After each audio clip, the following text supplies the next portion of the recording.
بسم الله الرحمن الرحيم. مشاهدينا السلام عليكم ورحمة الله وبركاته، وأهلا بكم في هذه الحلقة التي نتناول فيها ما كشفه خبراء الزلازل من أن الزلزال نقل تركيا 3 أمتار من مكانها، وأن تركيا دخلت في البحر 3 أمتار، وبالفعل اليوم مياه البحر المتوسط دخلت مدينة اسكندرون التركية.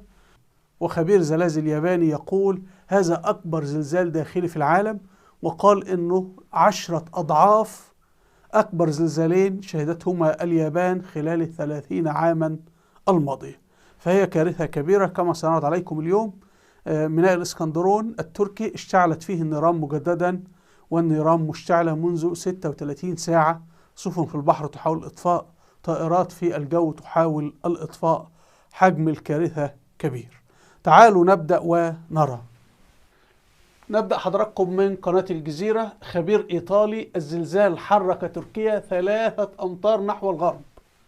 وفقا لتصريحات هذا وأكثر من خبير زلازل، يعني سواء تركي أو إيطالي أو ياباني، فإن تركيا انتقلت إلى البحر 3 أمتار وابتعدت عن سوريا، يعني أصبح بينها وبين سوريا أو ما يسمى بالصفيحة العربية كما سنعرض على الخرائط الآن. وهذا حضراتكم هو الخبير الزلازل الإيطالي، هو رئيس هيئة الزلازل والبراكين في إيطاليا. هنا في صحيفة جمهوريات التركية: خبير الزلازل الإيطالي: تركيا انزلقت أو تحركت 3 أمتار. هي باتجاه شبه الجزيرة العربية، الترجمة الصح بعيدا عن شبه الجزيرة العربية. وفقا لتصريحاته فإن مركز الزلزال في مدينة كهرمان مرعش، ولكن الزلزال ضرب دائرة قطرها 150 كيلو متر. طبعا 150 كيلو متر حضراتكم دي المسألة اللي هي دائرة التدمير. نحن بنتحدث عن 10 ولايات تركيا فيها تدمير ضخم جدا، وتدمير في مدينة حلب السورية ومدينة إدلب السورية. لكن الزلزال حضراتكم وصل قيصري فيها خسائر، أيضا وصل سيواس، وصل قونيا، وصل أنقرة، حتى وصل إسكشهير فيها أيضا اضطرابات. طبعا شعر به في قبرص في لبنان، حتى سواحل مصر وفي دمشق، وحتى في إربيل والموصل شعروا بالزلزال. حضراتكم وفقا للخبير الإيطالي أن تركيا انتقلت من الجنوب الغربي والجزيرة العربية إلى الشمال الشرقي. وفقا للخبير الإيطالي في حاجة اسمها الأناضول بلاطة، يعني صفيحة الأناضول يعني، وفي الصفيحة العربية اللي هي الصفيحة العربية بتشمل الجزيرة العربية والشام، كل دي قطعة أرض واحدة. وفي الأوراسيا بلاطة، البلاطة الأوراسية يعني، وفي الأفريقة بلاطة، يعني الكرة الأرضية عبارة عن قطع أرض متجاورة كده سبحان الله، وفي بينها شقوق أو صدوع. وهذا مذكور في القرآن الكريم. الله سبحانه وتعالى يقول: والأرض ذات الصدع، يعني ذات الشقوق. وأنا تناولت بالأمس في حلقة الزلازل في القرآن هذه الأمور، الآيات القرآنية التي تحدثت عن الخسف في الأرض وأن الأرض فيها شقوق. فهو يقول إنه حصل طبعا حركتين يا جماعة. حصل حركة للغرب، تركيا انتقلت البحر، وفي أيضا بلاطة فوق انتقلت إلى الأسفل كما سنرى بعد قليل.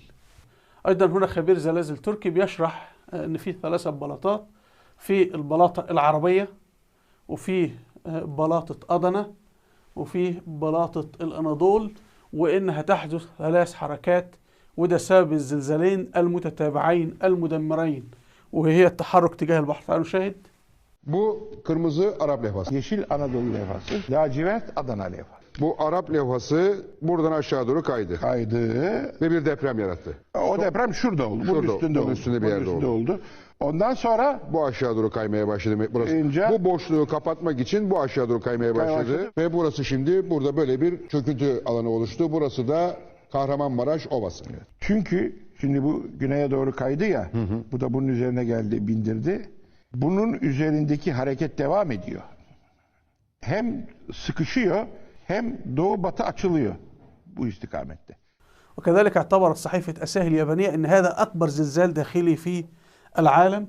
فهنا في صحيفة أساهي، وهي أجرت حوار مع عالم زلزال ياباني، وترجمة جوجل مقابلة مع البروفيسور تودا من جامعة توهوكو، يقول إن زلزال جنوب تركيا أكبر زلزال داخلي في العالم. وبعد شرح طويل يقول إن كمية الطاقة أكثر من 10 أضعاف تلك التي حدثت في زلزال هانشين أواجي العظيم في اليابان عام 1995، ومن زلزال كوماموتو عام 2016 في اليابان. إنه أحد أكبر الزلازل الداخلية في العالم، وإن حجم الزلزال كبير جدا، وإن ضحالة مركز الزلزال تسببت في أضرار جسيمة. حضراتكم القشرة الأرضية كما نعلم، مثلا هنا القشرة الأرضية ارتفاع صفر على الأرض مثلا، في عمق الأرض مثلا 100 كيلو. فالزلزال لما يكون قريب من القشرة الأرضية من المباني يؤدي إلى كوارث كبيرة. هذا الذي حدث في زلزال تركيا، فيسمونه مركز الزلزال ضحل، يعني قريب جدا من الطرق وقريب من المباني وهكذا. لما يكون الزلزال عميق تحت عند القشرة الساخنة إلى آخره، بتكون تأثيره على البشر ضعيف جدا. هنا حضراتكم للإخوة الراغبين في التبرع، وهذه حسابات هيئة الكوارث الحكومية التركية. هذه هيئة حكومية تركية تتبع الحكومة التركية. الحكومة التركية أنشأتها منذ 10 سنوات، مهمتها تقديم الإغاثة للاجئين السوريين سواء في سوريا أو في داخل تركيا، وأيضا قدمت من قبل إغاثات للمسلمين في اليمن. وهنا حساباتها، الحسابات البنكية، مثلا هنا اسم البنك بنك زراعة الحكومي، وعنوانه أنقرة، ده عنوان البنك. وهنا للتبرع بالليرة داخل تركيا، بالدولار خارج تركيا، باليورو داخل تركيا، وهنا السويفت كود.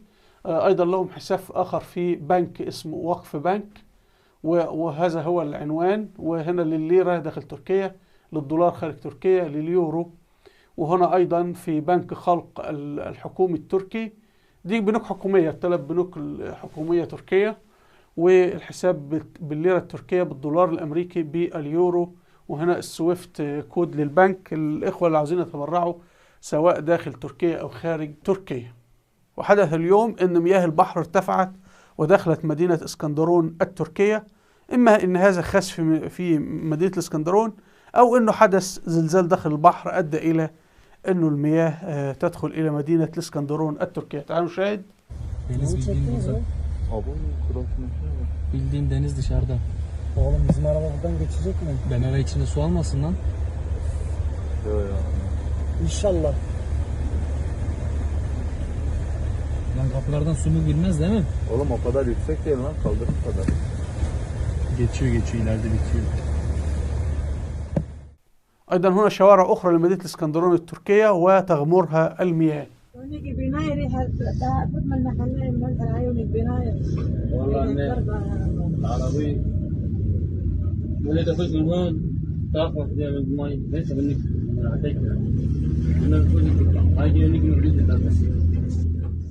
أيضا اندلع حريق ضخم في ميناء الاسكندرون. الحريق اندلع بالأمس، جرى إطفاؤه، اشتعل مرة أخرى، جرى إطفاؤه منذ 36 ساعة والنيران مشتعلة. تعالوا نشاهد المياه اللي بتغمر المدينة والحريق في الميناء.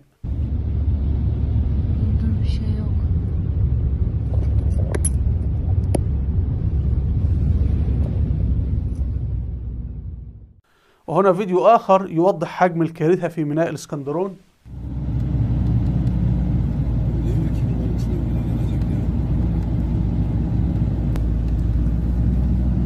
İskenderun limanı. جهود الإطفاء مستمرة منذ 36 ساعة، بيجري إطفاؤه من البر ومن البحر ومن الجو. ويبدو طبعا هذه حاويات سفن يا جماعة، ممكن يكون فيها صابون، فيها مواد قابلة للاشتعال، فيها بنزين، فيها وقود، أجهزة بلاستيكية أو مواد بلاستيكية إلى آخره. وربما إنه في سطوح في أرضية الميناء، وفي خطوط غاز أو بنزين أو مواد، طبعا لأنه الميناء يبقى فيه سيارات وفيه أوناش وفيه نقل، كلها أمور بتعتمد على المواد البترولية. تعالوا نشاهد جهود الإطفاء.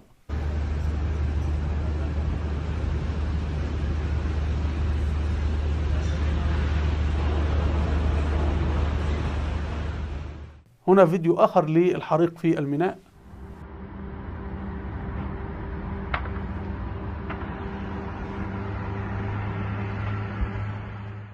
كذلك توجد فيديوهات أخرى توثق غرق المدينة. تعالوا نشاهد.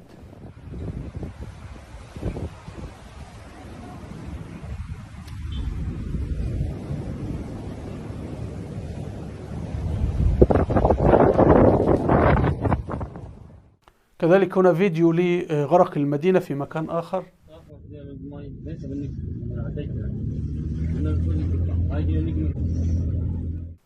وهنا فيديو للحريق، نفس الحريق أيضا ولكن من زاوية أخرى.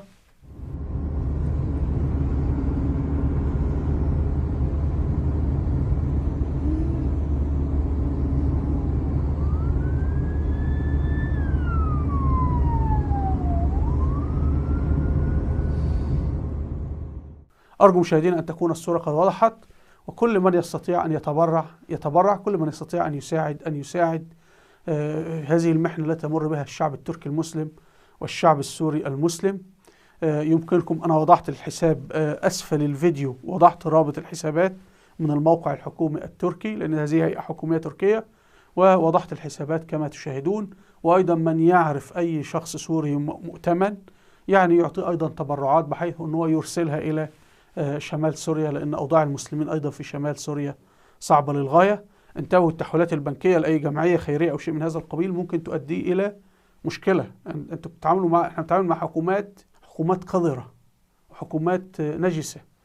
وحضراتكم يعني الطائرات الروسية لما بتقصف المسلمين في حلب وفي إدلب والبيوت تسقط عليهم، إذا في شاب ذهب ليساعدهم وينقذهم بيوضع على قائمة الإرهاب.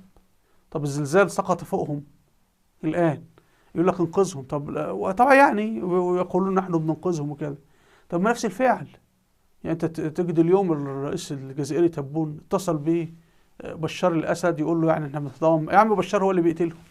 الزلزال كم قتل اصلا من السوريين؟ يعني 2000 انسان قتلوا من الزلزال، ده بشار قتل 2 مليون مسلم ودمر. يعني مش عايزين نتكلم. المهم يعني التحويلات البنكية مسألة خطيرة، فالتبرعات للسوريين خلوها أي شخص سوري أنتم موثوق أعطوه هو يوصل للداخل. بقى هم كسوريين فاهمين كيف يتم توصيل هذه المساعدات لمن يستحقها.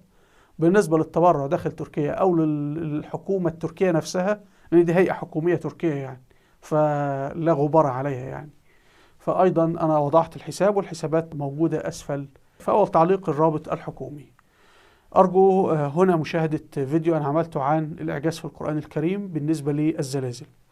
وأنا في فيديوهات على اليوتيوب أرجو مشاهدتها. أسفل الفيديو رابط صفحاتي على الفيسبوك وتويتر، ورابط قناتي على التليجرام. أرجو الاشتراك في القناة. هنا قناة فيديوهات الوثائقية التاريخية أرجو أن تشاهدوها الأهمية في مجال التاريخ. أرجو منكم الاشتراك في القناة بالضغط على هذا الزر. وإلى اللقاء والسلام عليكم ورحمة الله وبركاته.